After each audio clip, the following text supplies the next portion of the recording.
Historia de la canción Ecoviate Chagabú. En Asunción, entre 1953 y 1955, nació una de las canciones más queridas del Paraguay. Se llama Ecoviate Chagabú, que en guaraní significa cambió la ignorancia. Una noche en el restaurante Solar Guaraní, dos hombres se encontraron, Ifánio de Fleitas y el poeta Mauricio Caroso Ocampo.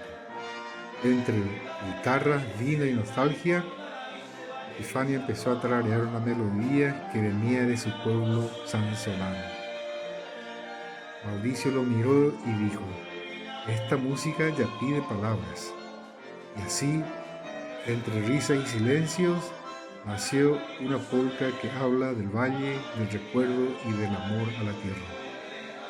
2 años después, el 25 de septiembre de 1955, Ecoviate Chagabú fue cantada por primera vez en público y desde entonces nunca dejó de sonar. Porque hay canciones que no se olvidan, son patria, memoria y corazón.